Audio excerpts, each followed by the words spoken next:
While reading my son's will, my daughter-in-law hissed ominously, "You won't get anything out of the 70 million." The lawyer read the will, not a word about me, only her triumph. But suddenly a man ran into the room and shouted, "Don't believe them, it's a conspiracy." My daughter-in-law began to get nervous, her face contorted. You won't believe what happened 5 minutes later. Before we continue, please subscribe to the channel and write in the comments what time it is where you are now. The phone rang sharp through the afternoon silence, cutting through my peaceful Tuesday like a blade through silk. I set down the Tribune's business section and reached for the receiver, expecting another telemarketer or maybe Jimmy calling about our weekend golf plans. "Mr. Bennett, this is Dr. Richardson from Northwestern Memorial." The voice carried that careful, professional tone doctors perfect for delivering terrible news. "I'm sorry to inform you, but your son Ronald passed away today at 1:15 p.m. The newspaper slipped from my lap, pages scattering across the hardwood floor like fallen leaves. My hand gripped the receiver so tight my knuckles went white. "Passed away." The words bounced around my skull without landing anywhere that made sense. What do you mean passed away?" My voice sounded foreign, smaller than it should. "He was responding to treatment. You said the new protocol was working." "Sir, I understand this is shocking. The cancer had spread more aggressively than we anticipated. He went peacefully, with minimal pain. I'm truly sorry for your loss." Minimal pain, as if that mattered now. As if anything mattered now. The grandfather clock in the corner kept ticking its steady rhythm, oblivious to the fact that my world had just collapsed. Through the window, cars moved down Oak Park Avenue like nothing had changed. But everything had changed. I hung up without saying goodbye and stared at the silent phone. Ronald was gone. My brilliant, stubborn, idealistic son who'd built a tech empire from his garage was gone. The boy who'd once spent 3 hours explaining why capitalism needed ethical guidelines was gone. My legs felt unsteady as I stood. I needed to call Vivian. She had to know. Maybe she could explain this away, tell me the doctor was wrong, that this was all some horrible mistake. I dialed her number with shaking fingers. It rang twice before her voice answered, bright and casual. "Marvin? This is unexpected?" I could hear salon noise in the background. Hairdryers humming, women chattering. She was getting her nails done while her husband lay dying.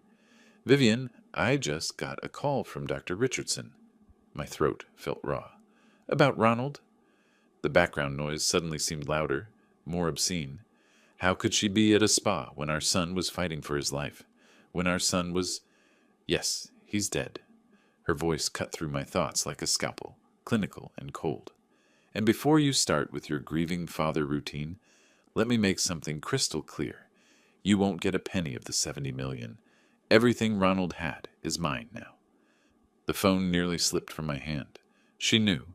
She'd known he was dead and hadn't called me, hadn't called his father. And her first thought, her only thought, was money. Are you serious right now?" Heat flooded my chest, pushing up through my throat. "My son just died, and you're talking about money?" "My husband just died," she corrected, her tone sharp as broken glass. "And unlike you, I understand what that means, legally. Ronald's will is very clear about who inherits what." The afternoon shadows had grown longer while we'd been talking. The house felt different now. Emptier, like all the air had been sucked out. Photos of Ronald at various ages stared down at me from the mantel. Graduation day, his wedding, the last Christmas before his diagnosis, when he'd still looked healthy. "How can you be so cold?" I whispered into the phone. "How can you be so naive?" she shot back. "This is the real world, Marvin. Money doesn't wait for grief." I stared at the receiver after she hung up, listening to the dial tone. In the span of 20 minutes, I'd lost my son and discovered the true nature of the woman he'd married. The woman who'd stood beside him in churches and hospitals, who'd promised to love him in sickness and in health. The clock kept ticking. Traffic kept moving outside, and somewhere in a cold hospital room, my son lay still while his widow calculated her inheritance at a nail salon.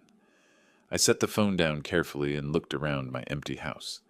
Tomorrow there would be funeral arrangements and lawyers and all the brutal machinery of death. Tonight there was just this crushing silence and the terrible knowledge that the woman who'd taken my son's name had never deserved it. My finger hovered over the redial button. Rage was building in my chest, hot and purposeful. Vivian thought she could dismiss me, dismiss Ronald's memory, with her talk of wills and money. She was about to learn otherwise. My finger pressed redial with deliberate force. The rage had settled into something harder now, more focused. Grief could wait. This couldn't. The phone rang once before she answered, her voice still carrying that casual confidence. "What now, Marvin? How dare you think about money when my son just died?" The words exploded out of me, years of watching her manipulate Ronald compressed into pure fury. "How dare you?" "Your son was my husband," she interrupted, voice rising to match mine. "And everything he built, everything he earned, everything he suffered for, it's all mine now, not yours, mine." I paced across the living room, my free hand clenching and unclenching. The photos on the mantel watched me like silent witnesses. Ronald at 10, gap-toothed and proud of his science fair trophy. Ronald, at 25, arm around Vivian on their wedding day, both of them glowing with what I'd foolishly believed was love. "You didn't even call me," I said, my voice dropping to something darker. "Your husband died, and you went to get your nails done instead of calling his father." "I had appointments." Her tone was dismissive, like she was explaining something obvious to a child. "Besides, what was the point? You would have just rushed to the hospital and made a scene. I handled it professionally." "Professionally?" I stopped pacing. "He was your husband, not a business transaction." "Everything is a business transaction, Marvin. That's something you never taught him, but life did. Ronald learned to think like a businessman in the end. That's why his will is so comprehensive." There it was again. The will. She kept coming back to it like a vulture circling carrion. I thought about Ronald during his final months, how withdrawn he'd become, how he'd stopped taking my calls as often. I'd attributed it to the cancer, the treatments, the depression that comes with facing mortality. But maybe it had been something else. Maybe he'd finally seen through her mask. "You couldn't even pretend to grieve for 5 minutes," I said. "Grief is a luxury I can't afford. Do you have any idea how much debt the treatments left us in? How much money we spent on experimental procedures and private doctors and flying to Switzerland for some miracle cure that didn't work?" Her voice was getting shriller. "I sacrificed everything for him, and now I'm going to collect what I'm owed." "What you're owed?" The words tasted bitter. "You abandoned him. I saw how often you visited during chemotherapy. I counted the days between your hospital appearances. I was protecting our assets. Someone had to think practically while you and Ronald were playing out some tragic father-son fantasy. Someone had to ensure there would be something left when the medical bills were paid." The line went quiet, except for our breathing. Through the window, I watched a neighbor walking his dog. The ordinary rhythm of a Tuesday afternoon, continuing while my world burned down. That dog probably showed more loyalty than the woman on the other end of this call. "You never loved him," I said finally. "Love doesn't pay bills, Marvin. Love doesn't secure futures. Love is what naive people believe in before life teaches them better." Her voice had gone cold again, surgical. "Ronald figured that out, eventually. Why do you think he rewrote his will 3 times in the last year?" The words hit like a physical blow. 3 times. Ronald had been planning something, changing something, and I'd been completely unaware. How many conversations had I missed? How many signs had I ignored while focusing on treatment schedules and doctor appointments? "You're a monster," I whispered. "I'm a realist. And tomorrow at the funeral, you'll see exactly how realistic I can be." "Don't even think about challenging me, old man. I have lawyers you can't afford, and documentation you can't dispute." She hung up before I could respond. I stood there holding the dead phone, my ears ringing with her words. The house felt smaller now, the walls pressing in. Outside, the neighbor had disappeared around the corner with his dog, leaving the street empty. I slammed the phone down hard enough to make the end table shake. A photo of Ronald's college graduation fell over, and I reached out to straighten it automatically. His young face smiled up at me, full of hope and certainty about the future. He'd been so proud that day, so eager to change the world through technology and ethical business practices. The silence stretched out around me, heavy and expectant. Tomorrow I would have to face her again in public while we buried my son. She would stand there in expensive black, playing the grieving widow while calculating her windfall. She would accept condolences from people who had no idea what she really was. But tonight, in this quiet house full of memories, I made a promise to that young man in the graduation photo. Vivian Bennett thought she had won. She was about to discover just how wrong she could be. The morning light filtered through my bedroom curtains like it had every day for the past 15 years, but today everything felt different. I lay still for a moment, letting yesterday's reality settle into my bones again. Ronald was gone. Vivian had shown her true colors, and today I would have to face both truths in public. I sat up slowly, joints protesting the movement. Sleep had been elusive, filled with fragments of phone calls and memories of Ronald as a boy. The house felt impossibly quiet, without the possibility of his weekly check-in calls. No more, "Hey Dad, how's retirement treating you?" No more updates about his latest business ventures or complaints about experimental treatments. The coffee maker gurgled to life on its timer, a small mercy of routine in a world gone sideways. I shuffled to the kitchen, poured a cup, and stood at the window watching Chicago wake up. Traffic was already building on the expressway in the distance. People heading to jobs, to lives that hadn't been shattered by a phone call yesterday afternoon. My black suit hung in the closet like a uniform for grief. The last time I'd worn it was for Margaret's funeral 3 years ago. The fabric felt heavier now as I lifted it out, weighted with the memory of standing graveside while rain drummed on the umbrella above my head. Margaret would have known what to do about Vivian. She'd always been better at reading people, better at seeing through polished surfaces to the rot beneath. I dressed carefully, adjusting the tie until it sat properly. The mirror reflected a man I barely recognized. Older, grayer, with new lines around the eyes that hadn't been there a week ago. Grief aged you instantly, I was learning. One phone call and suddenly you looked every one of your 68 years. The photo albums were stacked in the living room bookshelf, and I found myself pulling out the most recent one. Ronald's illness was documented there in brutal honesty. The gradual weight loss, the way his smile became more forced as treatments failed, the hollow look that settled into his eyes during the final months. But there were also photos of his determination, his refusal to give up, the way he'd kept working even when the cancer tried to steal his strength. Millions of dollars had gone into keeping him alive.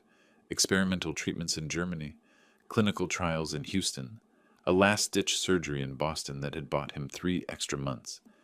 I'd paid for some of it. Ronald's insurance and business accounts had covered the rest, and Vivian had complained about every penny spent. "We're hemorrhaging money," she'd said during one particularly brutal chemo cycle. "At what point do we accept reality?" Reality, her favorite word, as if love and hope were luxuries only fools could afford. I closed the album and set it back on the shelf. The photos showed something else too, something I'd been too focused on medical reports to notice at the time. In the later pictures, Ronald rarely looked at Vivian directly. When she was in frame at all, there was a distance between them that hadn't been there before his diagnosis. Maybe he'd started seeing through her performance. Maybe that was what she'd meant about him rewriting his will 3 times. The funeral was at 2 o'clock, St. Matthew's Episcopal, the same church where Ronald and Vivian had been married 5 years ago. I'd walked him down the aisle that day, proud and hopeful about his future. The irony wasn't lost on me now. I packed a small bag with essentials and checked my watch. 11:30.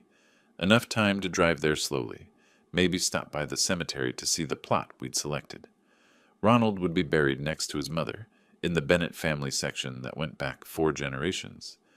Vivian would have preferred something more expensive, more ostentatious, but the will Ronald had written before his illness specified exactly where he wanted to rest. At least he'd gotten that right. The garage door rumbled open, and I backed the Buick out into the morning sunshine. Oak Park looked peaceful at this hour. Tree-lined streets, well-maintained houses, the kind of neighborhood where people still waved to each other and borrowed cups of sugar. Ronald had grown up here, learned to ride his bike on these sidewalks, built his first computer in the basement workshop.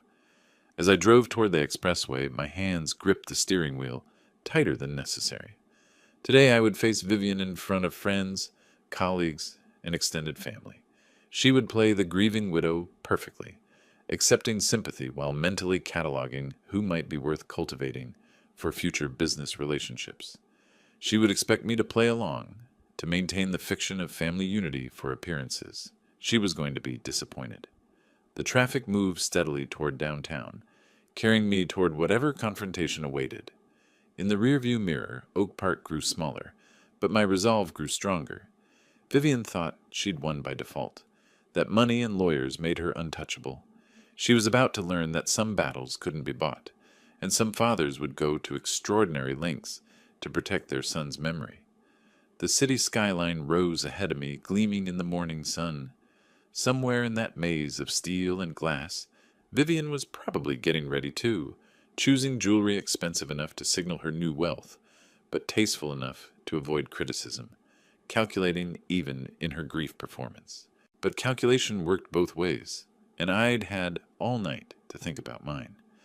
I backed out of the driveway slowly, my hands steadier now than they'd been since yesterday's phone call. The morning sun slanted through the oak trees lining Forest Avenue, casting familiar shadows across pavement I'd driven thousands of times.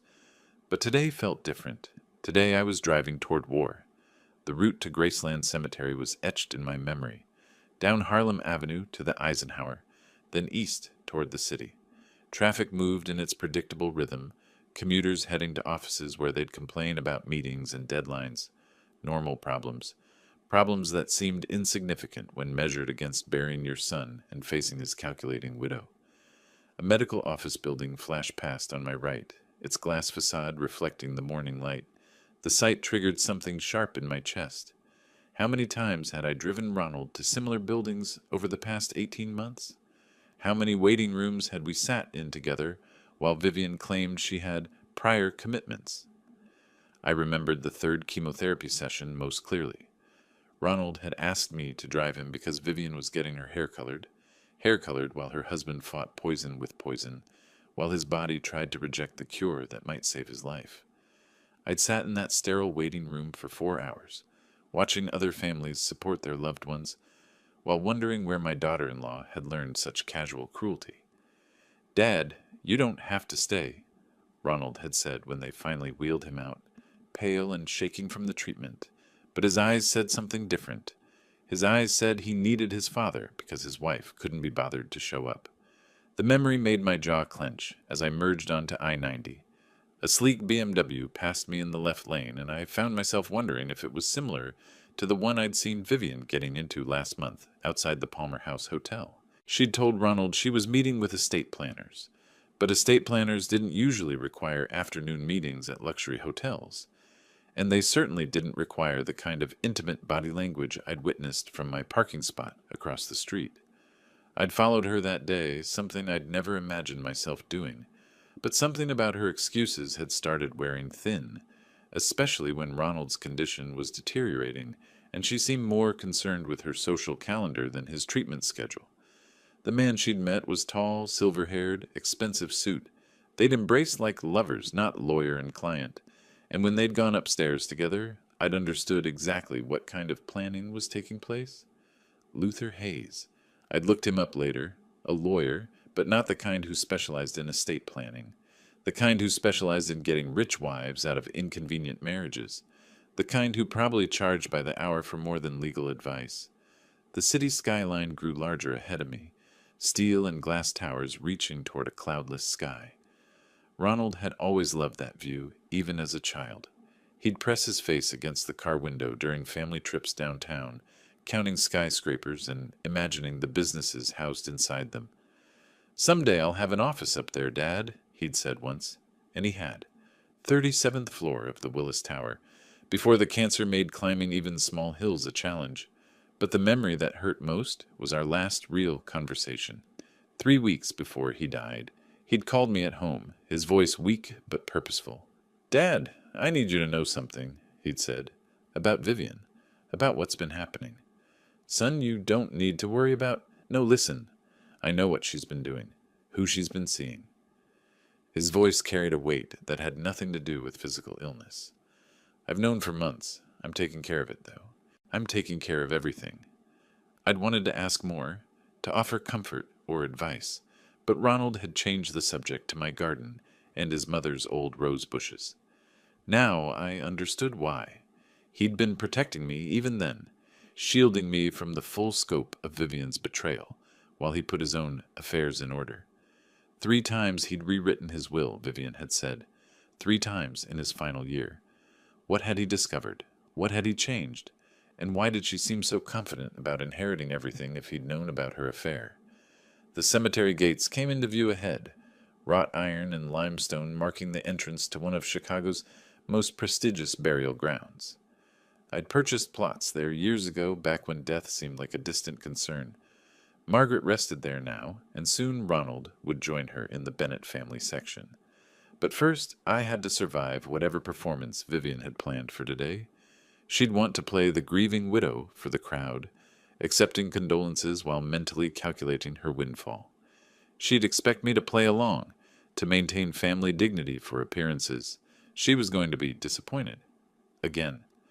I pulled into the parking area and killed the engine.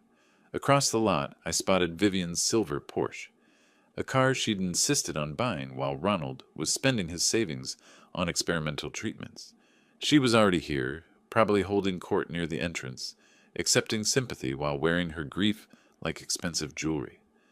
My hands gripped the steering wheel one final time. Yesterday, she'd shown me her true nature over the phone.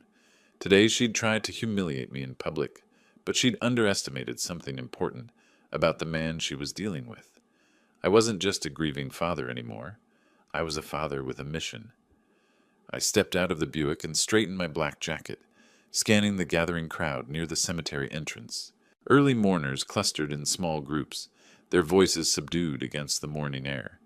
And there, positioned like a queen holding court, stood Vivian. She'd chosen her outfit carefully, a sleek black dress that managed to be both funeral appropriate and figure flattering, paired with jewelry that caught the sunlight just enough to signal wealth. Her blonde hair was perfectly arranged, her makeup flawless. She looked like a woman preparing for a photo shoot, not burying her husband. The moment she spotted me walking across the gravel lot, her face transformed. The practiced grief expression melted away, replaced by something predatory. She excused herself from a group of Ronald's former colleagues and strode toward me with deliberate purpose. "Well, well, look who decided to show up." Her voice carried across the space between us, loud enough for nearby mourners to hear. "I hope you're not expecting anything after today, Marvin. The lawyers will make everything very clear." Several people turned at her words, their faces registering surprise at the hostile tone. This wasn't how family members typically addressed each other at funerals, but Vivian either didn't notice or didn't care about the audience she was creating. "I'm here to bury my son," I said quietly, trying to maintain some dignity despite her public attack. Nothing more. "Your son?" She laughed, the sound sharp and unnatural in the cemetery setting. "Ronald outgrew you years ago, old man. He built an empire while you played with property deals in the suburbs. He didn't need his daddy's advice or approval." More heads turned now. Ronald's business associates looked uncomfortable, shifting their weight and avoiding eye contact. His former secretary, a kind woman named Patricia, actually stepped backward as if trying to escape the confrontation. "Show some respect," I said, my voice still controlled but with an edge creeping in. "This is your husband's funeral." "Respect?" Vivian's eyes glittered with malicious amusement. "Like the respect you showed when you questioned every medical decision? Like the respect you showed when you insisted on those expensive treatments that bankrupted us?" Her voice rose higher, drawing more attention. "Ronald finally had peace in his last weeks, because I convinced him to stop listening to your false hope." The words hit like physical blows. She was rewriting history, making it sound like I'd been the one prolonging Ronald's suffering, making it sound like she'd been the voice of compassion while I'd been the unrealistic optimist demanding pointless procedures. "That's not what happened," I said, my hands clenching into fists at my sides. "Isn't it?" She stepped closer, invading my personal space with the confidence of someone who believed she held all the power. "Tell me, Marvin, when was the last time Ronald actually asked for your opinion about anything important? When was the last time he called you first with good news or bad news?" The questions stung because they contained just enough truth to wound. Ronald had been pulling away in his final months, but I'd attributed it to his illness, his struggle with mortality. I'd never considered that his wife might be poisoning him against his own father. "You're pathetic," Vivian continued, her voice dropping to a hiss that only I could hear while maintaining her public performance. "A useless old man clinging to relevance through his son's achievements. Well, guess what? Your son is dead, and you're nobody now. Nobody." The funeral director appeared at my elbow, his professional smile strained with obvious discomfort. "Perhaps we should move toward the ceremony area," he suggested diplomatically. "The service will begin shortly."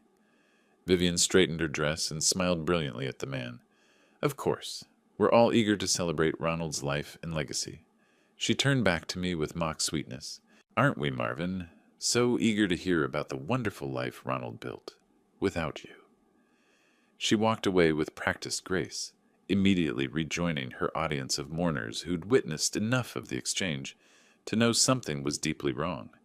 But they couldn't know the full scope of her cruelty, the calculated way she'd chosen every word to inflict maximum damage. I stood there for a moment, breathing carefully through my nose, trying to regain my composure. The funeral director lingered beside me, clearly uncertain whether further intervention might be necessary. "Family tensions," I said quietly, offering him a reassuring nod. "Grief affects people differently."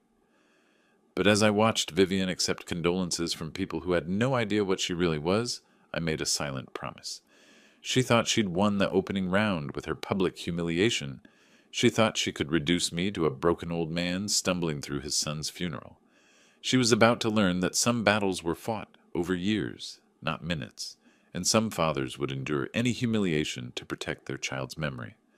The ceremony area beckoned ahead, where I would have to sit through 90 minutes of Vivian's performance, while she systematically tried to destroy what remained of my dignity. But I would endure it, because somewhere in Ronald's carefully rewritten will, somewhere in his final plans, lay the justice I couldn't deliver myself. I just had to survive long enough to see it. The ceremony chairs were arranged in neat rows facing Ronald's photograph, a professional portrait from better days when his face still carried hope instead of the hollow exhaustion cancer had carved there. Mourners filed toward their seats with the careful solemnity appropriate for such occasions, speaking in whispers and avoiding eye contact.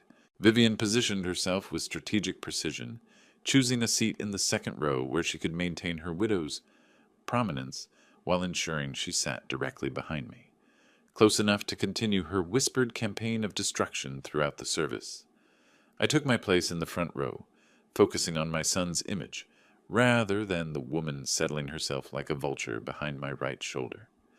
The funeral director made final adjustments to the flower arrangements, expensive displays that Vivian had undoubtedly chosen for their visual impact rather than their meaning. The service began with the minister's gentle words about celebration of life and eternal rest, standard phrases professionally delivered, meaningless in the face of losing a child. I tried to concentrate on memories of Ronald, his excitement over his first computer, his pride when his business went public, his determination to fight an unbeatable disease. "Such a shame Ronald never got to enjoy his success," Vivian whispered directly into my ear, her voice so low only I could hear it. "All that money he made, all those achievements, and he spent his last months worrying about disappointing his father." I kept my eyes fixed forward, refusing to give her the reaction she wanted, but my hands clenched tighter in my lap. "He told me near the end that he felt guilty," she continued, her breath warm against my neck in a mockery of intimacy. "Guilty for not being the son you wanted, for not including you in his business decisions, for growing beyond your small-town real estate mentality." Patricia, Ronald's former secretary, stood to deliver a eulogy about his kindness as an employer. She spoke about his commitment to ethical business practices, his insistence on treating employees like family. As she described the man I'd raised, Vivian leaned forward again. "Of course, she never saw how he really felt about family obligations," she murmured. "How exhausted he was by your constant need for attention, your pathetic attempts to stay relevant in his adult life." My jaw clenched, involuntarily. The woman sitting to my left glanced over with concern, clearly sensing tension but unable to identify its source. I forced myself to relax my posture to maintain the appearance of dignified grief while poison dripped into my ear.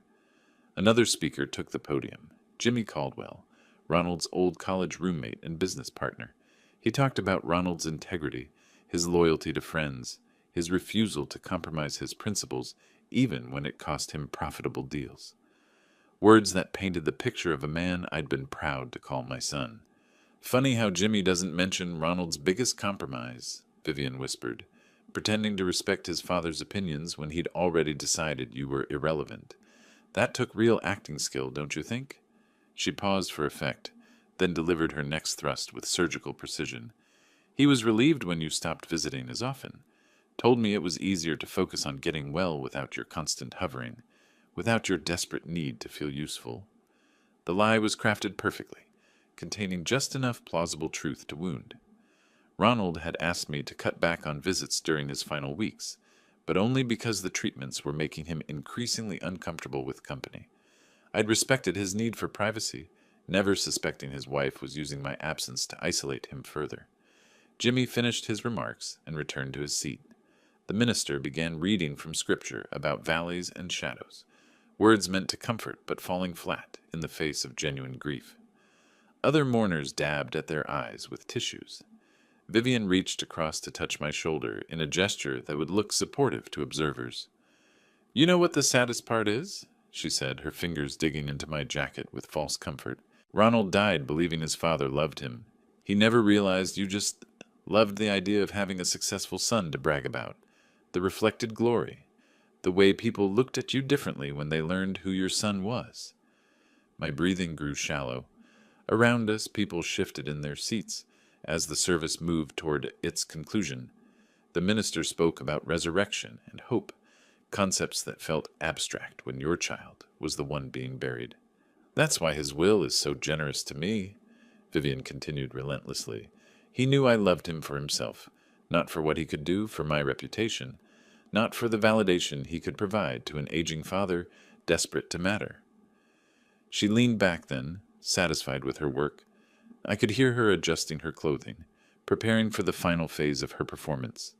In a few minutes, she would stand and accept condolences with perfect grace, playing the devastated widow while I sat here processing the systematic demolition of my relationship with my son. But as the minister moved toward his closing prayer, I realized something important. Vivian's cruelty was too calculated, too specific. She wasn't just venting grief or striking out randomly. She was working from a script, delivering precisely crafted wounds designed to destroy my confidence before whatever came next, which meant she was afraid of something. Something about today, about the will reading, about information she thought I might possess. Her sustained attack wasn't the behavior of someone completely confident in their position. It was the behavior of someone trying to break their opponent before the real battle began. The service concluded with a benediction and the gentle suggestion that mourners proceed to the graveside. People began standing, gathering purses and adjusting coats. Vivian rose gracefully and immediately began accepting sympathy from nearby attendees, transforming back into the grieving widow with practiced ease. But she'd miscalculated something crucial. She'd assumed her words would leave me broken and defeated. Instead, they'd revealed her desperation, and that knowledge would have to sustain me through whatever came next. Cars pulled away from Graceland Cemetery in a somber procession, but I barely registered the movement around me. The funeral had drained something essential from my core, leaving me hollow as an empty vessel. Vivian's systematic cruelty during the service had accomplished exactly what she'd intended. I felt beaten down, defenseless, ready to accept whatever final humiliation awaited at the lawyer's office. The Willis Tower rose ahead of us like a monument to corporate power, its black glass reflecting the afternoon sun in sharp geometric patterns.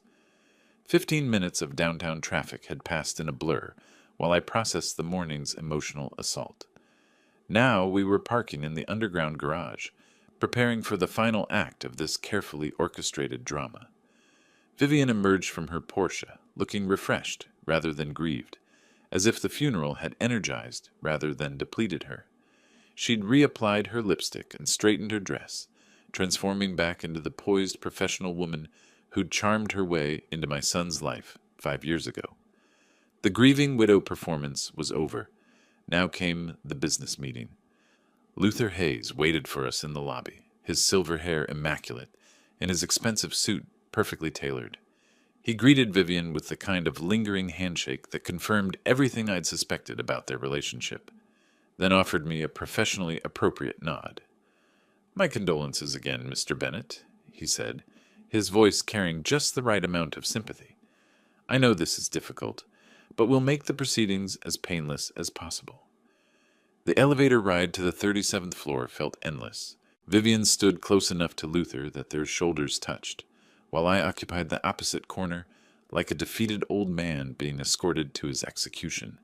The floor numbers climbed steadily, 20, 25, 30, each digit marking my progression toward financial ruin. Luther's office occupied a corner of the building with floor-to-ceiling windows overlooking the Chicago River. The conference table was polished mahogany, surrounded by leather chairs that probably cost more than most people's monthly salaries. Everything about the space screamed success, power, authority, the perfect stage for Vivian's final victory. "Please have a seat wherever you're comfortable," Luther said, gesturing toward the chairs, but Vivian had already positioned herself at his right hand, claiming the seat of honor beside the man who would deliver her prize. I took a chair across the table, isolated like a defendant facing judgment. The will documents lay in a neat stack before Luther, bound in blue folders that gave them official weight. He arranged his reading glasses with theatrical precision, cleared his throat, and assumed the grave expression appropriate for such moments. "Before we begin," Vivian said, her voice honey-sweet with false concern, "I want you to know I hold no grudges, Marvin. Ronald's illness was hard on all of us. I understand if you had expectations about his final wishes." She leaned forward slightly, her eyes bright with anticipation. "But you need to prepare yourself for disappointment. The will is very clear about who inherits the $70 million. Ronald was quite specific about ensuring my financial security after his death." The words hit exactly as intended. My shoulders sagged further. My hands trembled slightly as I gripped the chair arms. She was right, of course. Why would Ronald leave anything substantial to his father when he had a young wife to protect? Why would he burden her with the obligation to care for an aging parent? "Shall we proceed?" Luther asked, his voice professionally neutral, but with an undertone of satisfaction. He was about to deliver the performance of his career, reading a document that would make his lover rich, while destroying an old man who'd already lost everything that mattered. I nodded silently beyond speech. Across the table, Vivian's smile grew wider. She'd won completely, first by isolating Ronald from his father, then by humiliating me at his funeral, and now by claiming the fortune that represented my son's life's work. Luther opened the folder with deliberate ceremony, his eyes scanning the first page as if verifying details he'd already memorized. The conference room fell silent except for the distant hum of downtown traffic 37 floors below. "This is the last will and testament of Ronald James Bennet," he began formally, his voice carrying the weight of legal authority. "Dated March 15th, 2025. Vivian's breathing quickened slightly. I closed my eyes, preparing for the final blow that would leave me with nothing but memories of the son who'd apparently forgotten his father in his final months. Luther cleared his throat again, preparing to read the document that would complete my destruction. "I, Ronald James Bennet, being of sound mind and disposing memory, do hereby revoke all previous wills and codicils made by me, and declare this to be my last will and testament." Luther's voice carried perfect authority as he read from the document, each word dropping into the silence like stones into still water. I kept my eyes fixed on my hands, watching them tremble slightly despite my efforts at control. Across the table, Vivian sat perfectly still, but I could feel her satisfaction radiating like heat from a furnace. "To my beloved wife, Vivian Catherine Bennet, who has shown such devoted care during my illness and who deserves financial security in her widowhood, I leave all my assets, properties, and monetary inheritance." Luther paused meaningfully. "This includes my technology company shares, real estate holdings, investment portfolios, and liquid assets, totaling approximately $70 million. The words crashed over me like a physical blow. $70 million. Everything Ronald had built, everything he'd achieved, flowing to the woman who'd betrayed him while he lay dying, the woman who'd spent his final months planning his funeral and calculating her windfall. Furthermore, Luther continued, his voice growing more confident, I specifically direct that this inheritance not be subject to any family claims or expectations. My wife's financial independence is paramount, and she should feel no obligation to support extended family members who may believe themselves entitled to my estate. Extended family members? The phrase was a knife twisted in the wound. That's how my son had seen me in his final months. Not as the father who'd raised him, not as the man who'd driven him to countless treatments, but as an obligation to be dismissed. Vivian's hand moved to cover her mouth in a gesture of shock, but I caught the flash of triumph in her eyes. She was performing grief while celebrating victory, playing the overwhelmed widow while claiming her prize. There are additional provisions regarding charitable donations and minor bequests, Luther said, flipping through pages with professional efficiency. But the primary inheritance is clear and unambiguous. Mrs. Bennet inherits the entirety of her husband's estate. The conference room felt airless, the windows suddenly seeming more like barriers than openings. Outside, Chicago continued its busy rhythm, people pursuing their lives and dreams while mine collapsed into rubble. Ronald's final judgment had been delivered with legal precision. His father was worth nothing. I need a moment, I whispered, my voice barely audible. Of course, Vivian said, her tone dripping with false sympathy. This must be overwhelming. I know you had hopes. She trailed off delicately, as if sparing my feelings while delivering the final thrust. Luther began organizing his papers with satisfied efficiency. The document has been properly witnessed and notarized. Mrs. Bennet, we can begin the probate process immediately. With an estate this size, there will be some procedural requirements, but nothing complicated. Thank you, Luther, Vivian said warmly. Ronald chose his lawyer well. I'm grateful for your thorough attention to his wishes. The exchange carried undertones that made my stomach turn. Even now, in the moment of their triumph, they couldn't resist subtle references to their collaboration. Luther's thorough attention hadn't been limited to legal documents, and they both knew it. Mr. Bennet, Luther addressed me with professional courtesy tinged with pity, I understand this isn't the outcome you might have hoped for, but I assure you the will is legally binding and reflects your son's considered judgment about his estate. I looked up at him, this silver-haired criminal who'd stolen my son's wife and now his fortune. He really left me nothing? There are small bequests, Luther said, consulting his papers. Some personal items, family photographs, things of sentimental rather than monetary value. But the bulk of the estate. He gestured toward Vivian with apologetic finality. She leaned forward with mock concern. Marvin, I hope you understand this isn't personal. Ronald wanted to ensure my security. He knew I'd given up my career to care for him, that I'd sacrificed my earning potential for his needs. Given up her career, the phrase would have been laughable if it hadn't been so cruel. Her career had consisted of modeling jobs that dried up by her 30s, leaving her hunting for a wealthy husband to support her lifestyle. Ronald had been her salvation, not her sacrifice. The probate process typically takes several months, Luther explained. But given the straightforward nature of this will, we should be able to expedite matters. Mrs. Bennet, you'll have access to immediate funds for expenses, with the full inheritance transferred upon completion. Vivian nodded gracefully. I appreciate your efficiency. Ronald always said you were the most thorough lawyer he'd ever worked with. Always said. Another lie for the pile. Ronald had met Luther through Vivian, had hired him on her recommendation during his illness. The thorough attention had started long before any legal work began.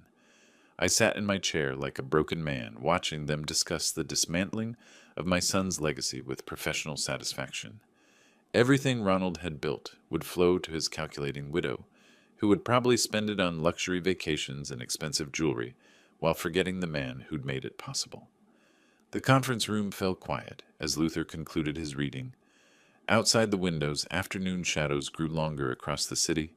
Somewhere in those towers and streets, people were building lives and chasing dreams. Mine had just ended in a lawyer's office with the reading of a will that erased me from my son's story. Vivian smiled at me across the polished table, her victory complete. "Well," Vivian said, her voice bright with satisfaction, "I suppose we should discuss the timeline for—" The conference room door burst open with explosive force, slamming against the wall hard enough to rattle the windows. Jimmy Caldwell stood in the doorway, his face flushed from running, his tie askew, clutching a manila envelope against his chest like a shield. "Stop!" he shouted, his voice cutting through the afternoon quiet like a fire alarm. "Don't sign anything. Don't believe them. It's all lies." Luther shot to his feet, his professional composure cracking. "Mr. Caldwell, this is a private legal proceeding. You can't just—" "Private!" Jimmy stepped into the room, his eyes blazing with righteous fury. "There's nothing private about conspiracy and fraud." He pointed directly at Luther and Vivian, his hand shaking with anger. "These two have been planning this for months." Vivian's mouth fell open, her carefully maintained widow's composure dissolving into genuine panic. "Jimmy, what are you talking about? You're clearly upset about Ronald's death, but—" "Upset?" Jimmy's voice rose higher, filling the corporate conference room with raw emotion. "I'm upset that you've been screwing this crooked lawyer while my best friend was dying. I'm upset that you forged his will. I'm upset that you're trying to steal everything he worked for." The words hit the room like grenades, each accusation exploding against the polished mahogany and floor-to-ceiling windows. Luther had gone pale, his silver hair suddenly looking less distinguished and more desperate. Vivian gripped her chair arms so tightly her knuckles had turned white. That's an outrageous accusation," Luther stammered, but his voice carried no conviction. "Mr. Caldwell, you're clearly distraught." "Distraught?" Jimmy laughed bitterly, advancing toward the conference table. "You want to know what's distraught? Ronald calling me 3 weeks before he died, telling me about the private investigator he'd hired, telling me about the photos of you two at the Palmer House Hotel, telling me how his loving wife was planning to steal his fortune the moment he stopped breathing." I felt something shift inside my chest, a spark of hope fighting against the crushing weight of despair. Jimmy's words were landing with the force of truth, each detail too specific to be fabrication. "You're lying," Vivian said, but her voice had lost its confident edge. "Ronald never suspected anything. He trusted me completely." "Trusted you?" Jimmy pulled a photograph from his envelope and slammed it onto the conference table.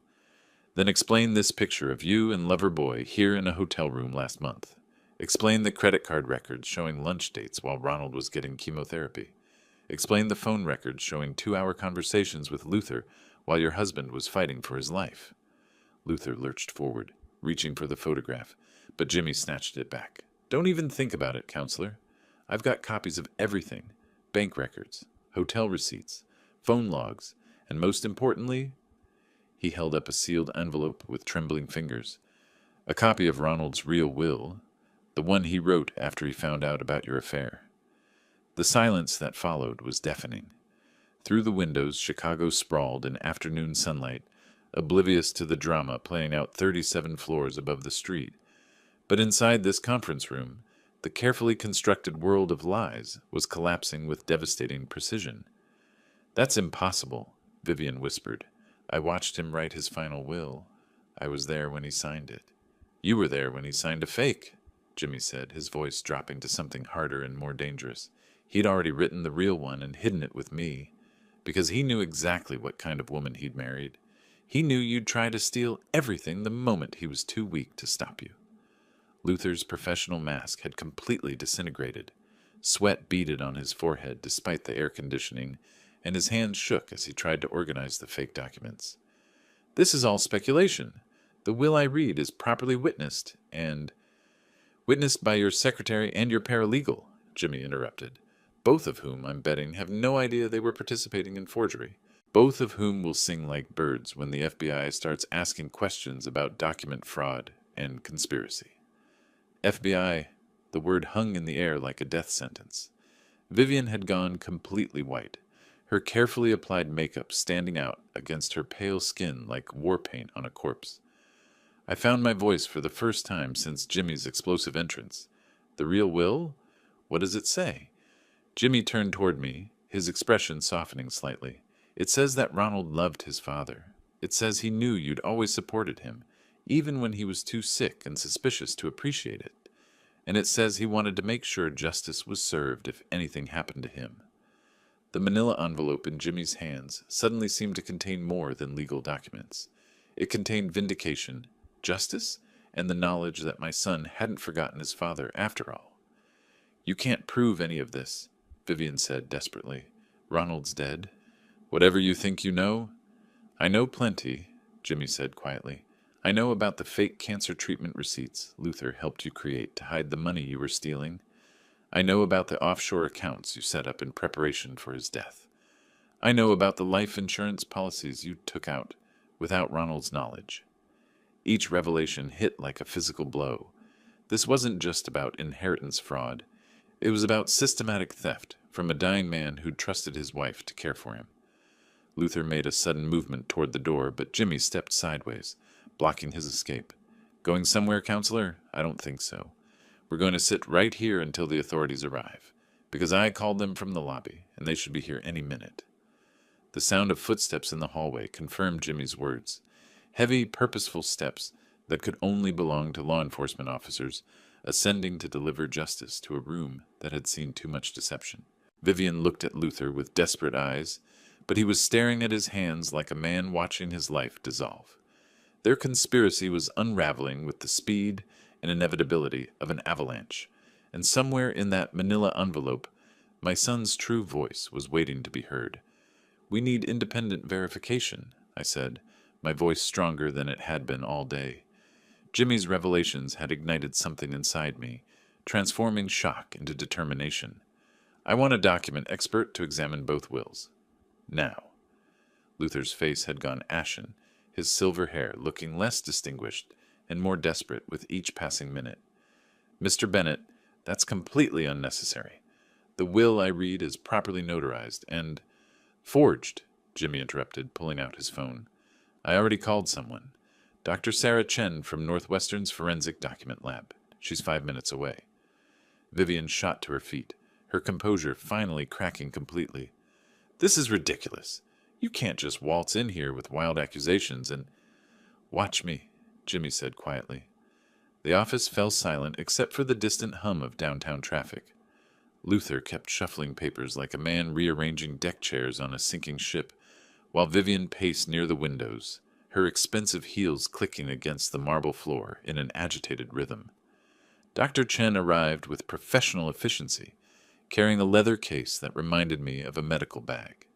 She was younger than I'd expected, probably early 40s, with keen eyes behind wire-rimmed glasses and an air of scientific authority that made Luther visibly nervous.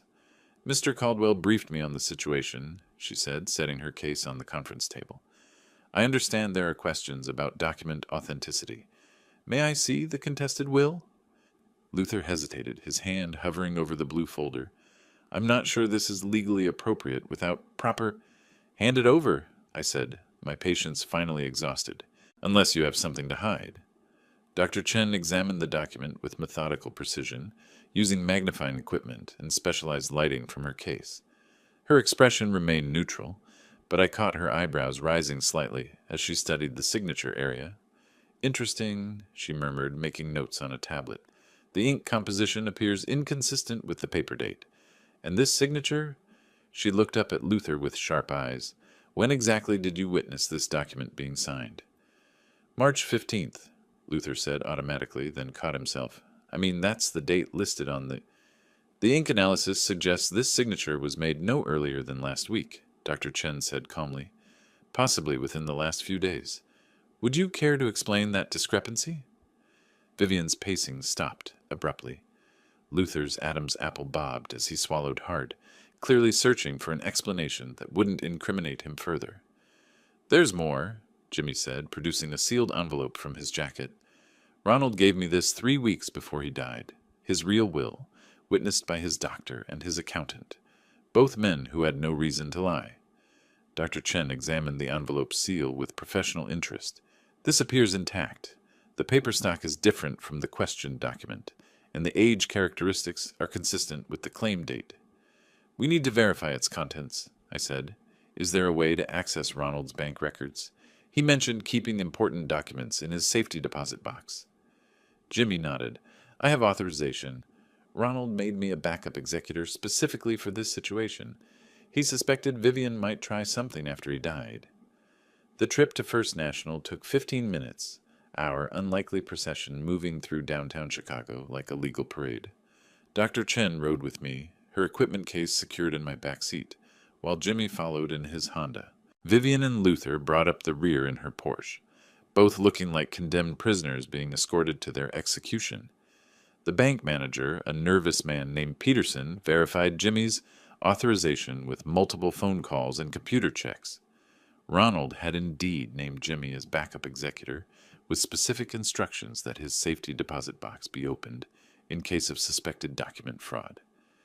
Your son was very thorough, Peterson told me as we descended to the vault level. He updated these instructions just 6 weeks ago during his final office visit. The safety deposit box contained exactly what Jimmy had promised, a sealed envelope marked Final Will and Testament in Ronald's careful handwriting, along with a separate letter addressed to me personally. Dr. Chen supervised the opening process, documenting everything with photographs and careful chain of custody procedures. As she broke the seal on the will envelope, Vivian made one last, desperate attempt. Whatever that says, it doesn't matter, she said, her voice cracking with strain. Ronald was on heavy medication toward the end. He wasn't thinking clearly. Actually, Dr. Chen said, examining the document, this will was prepared and executed according to Illinois state law requirements, properly witnessed, notarized, and legally binding. She looked up at me with something approaching a smile. Mr. Bennett, would you like to know what your son really wanted? I nodded, afraid to trust my voice. Across the small vault room, Vivian's face had gone completely white. Luther stood frozen, probably calculating his chances of fleeing the country before the criminal charges were filed.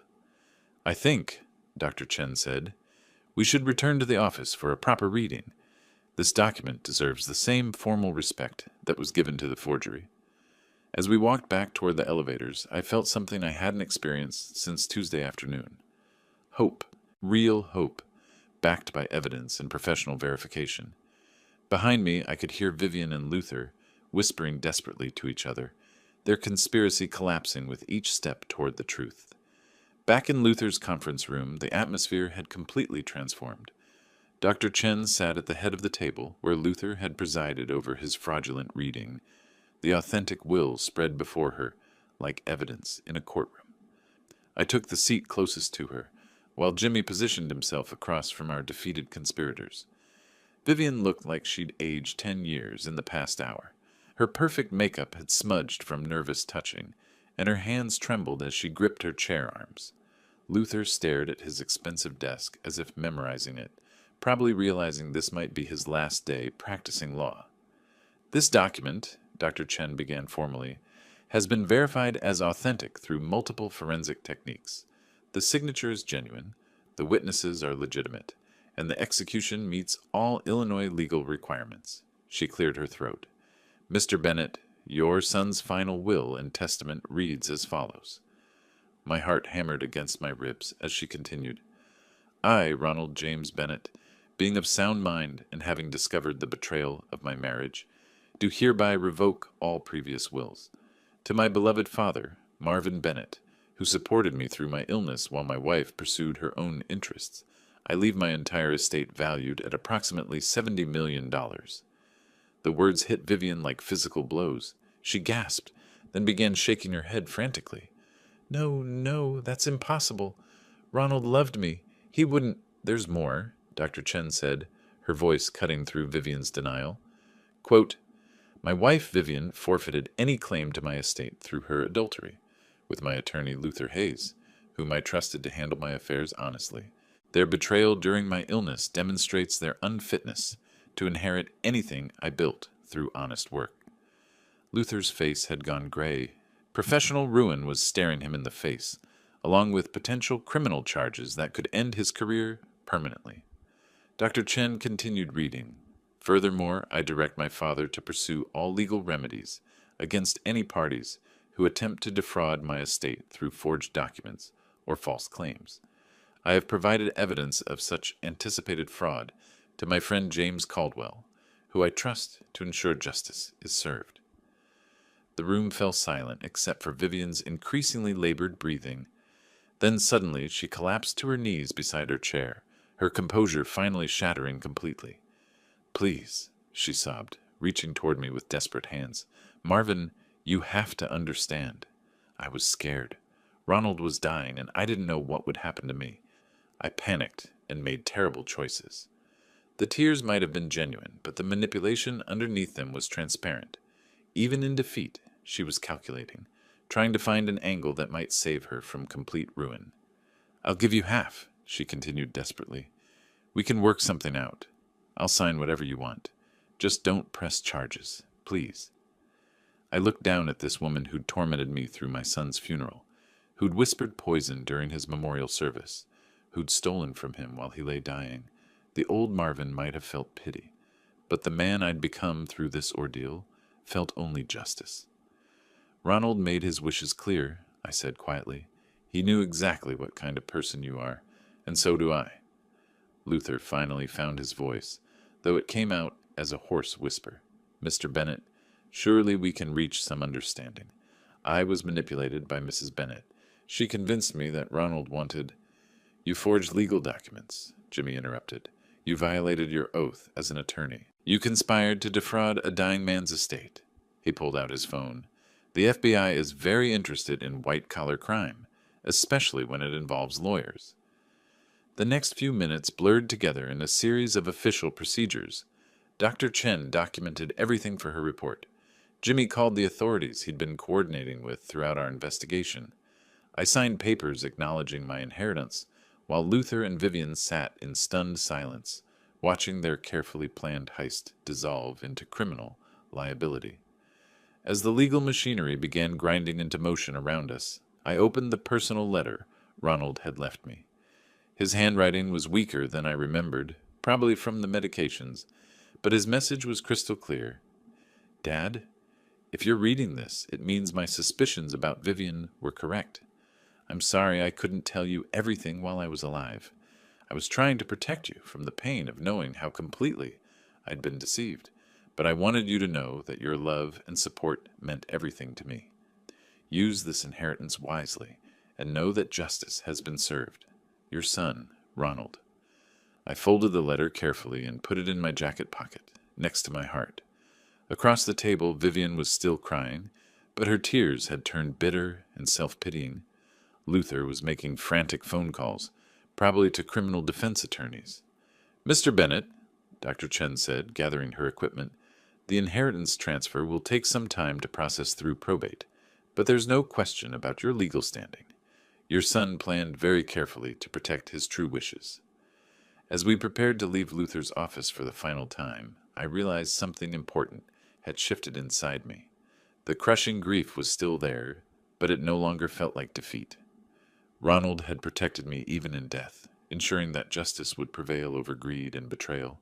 The last thing I saw before the elevator doors closed was Vivian staring at her hands in defeat, probably calculating how much money she'd need for legal fees instead of planning her luxurious future. Justice, it turned out, was sweeter than revenge could ever be. September sunshine filtered through the windows of my Oak Park kitchen as I read the Morning Tribune over coffee, a ritual that had finally returned to something resembling peace.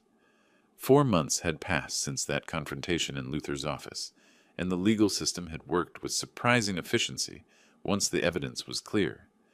Vivian's conviction had made the business pages, 3 years for conspiracy to commit fraud, plus another 2 for the life insurance policies she'd secretly taken out on Ronald during his illness. The judge had been particularly harsh about her exploitation of a dying man's trust. Her appeals had been denied, her assets seized to pay legal fees, and her return to modeling had proven as pathetic as expected. At 40 with a criminal record, the industry had no interest in her desperation. Luther's sentence was harsher, 5 years federal prison for document forgery and violation of professional ethics. His law license had been permanently revoked, his reputation destroyed so thoroughly that even his former colleagues refused to acknowledge they'd known him. I'd heard through Jimmy that he was serving his time in a minimum security facility downstate, probably calculating how many years remained before he could attempt to rebuild some kind of life. The irony wasn't lost on me. They'd conspired to steal $70 million and ended up with nothing but orange jumpsuits and criminal records. Meanwhile, I'd discovered that wealth, when earned through justice rather than greed, carried different responsibilities. The first thing I'd done was establish the Ronald Bennett Cancer Research Foundation, donating $20 million to fund the experimental treatments that might help other families avoid our tragedy. Northwestern Memorial now had a wing dedicated to innovative cancer therapies, with Ronald's photo in the lobby showing him at his best. Young, hopeful, building his first computer company. The house felt different now, too. I'd made some improvements. A new kitchen, updated heating system, fresh paint, but kept the essential character intact. This was still the home where Ronald had learned to ride his bike and built his first computer. Luxury for the sake of luxury held no appeal when I'd seen what it did to people like Vivian. Jimmy had become a regular visitor, helping me navigate the technical aspects of the foundation and occasionally joining me for the golf games we'd planned before Ronald's death. He'd never accepted any payment for his crucial role in exposing the conspiracy, claiming that friendship couldn't be bought. But I'd quietly arranged for his daughter's college fund to receive a substantial boost, ensuring she'd graduate debt-free. Mr. Bennett? The voice belonged to Sarah Martinez, the Foundation's program director. She'd called to update me on the latest research grants we'd approved. The University of Chicago team thinks they've identified a promising new approach to pancreatic cancer treatment. Early trials are showing remarkable results. Fund it, I said immediately. Whatever they need. That was the thing about having money for the right reasons. Every dollar spent on research, every breakthrough that might help another family, felt like honoring Ronald's memory in the way he would have wanted. Not through marble monuments or expensive buildings with our name on them, but through practical action that might prevent other fathers from getting that terrible phone call on a Tuesday afternoon. The garden had become my refuge during the difficult months of legal proceedings and media attention. Ronald's mother's rose bushes were thriving under my renewed care, their blooms more vibrant than they'd been in years. I'd added new plantings, too, a small memorial section with flowers that bloomed at different times throughout the year, ensuring something was always growing in Ronald's honor. As I worked among the roses that evening, I thought about the letter I'd received from a family in Wisconsin. Their 28-year-old son had been diagnosed with the same aggressive pancreatic cancer that had taken Ronald. But thanks to research funded by our foundation, he was receiving treatments that hadn't existed a year ago. His prognosis was good. That letter, more than any bank statement or legal document, proved that justice had truly been served. The phone rang as darkness settled over Oak Park. I almost didn't answer, preferring the quiet of my garden to whatever business might require attention, but something made me check the caller ID. Mr. Bennett? The voice was young, nervous. This is Dr. Patel from the research team at University of Chicago. I know it's late, but I wanted to tell you personally. The treatment protocol your foundation funded, we've just had our first complete remission. Stage 4 pancreatic cancer completely eliminated. I sat down heavily on the garden bench Ronald had built for his mother years ago. Somewhere in Chicago, a family was learning that their nightmare might have an ending different from ours, and Ronald, in his wisdom and planning, had made that possible. Doctor, I said, my voice thick with emotion, please send me everything you need for the next phase. We're going to beat this thing. After hanging up, I remained in the garden as night settled around me. The city lights twinkled in the distance, cars moving along their predictable routes, people heading home to families and lives that might now have different possibilities because of what we'd built from tragedy. Vivian had wanted money for luxury and status. Luther had wanted it for power and indulgence. But Ronald, even in death, had shown me what wealth could really accomplish when guided by love instead of greed. I touched the letter in my pocket, the one he'd written knowing he wouldn't survive to see justice done. His final gift hadn't just been the inheritance, it had been the opportunity to transform pain into purpose, loss into legacy. The roses rustled softly in the evening breeze, and for the first time since that terrible Tuesday phone call, I felt genuinely at peace. Justice wasn't just about punishment for those who'd done wrong. It was about ensuring that good could triumph from the ashes of betrayal, that love could outlast even death, and that a father's final act could protect not just his own family, but countless others facing the same fight. Ronald would have been proud. If you liked this story, please like this video, subscribe to the channel, and share your impressions of this story in the comments. To listen to the next story, click on the box on the left. Thank you for watching.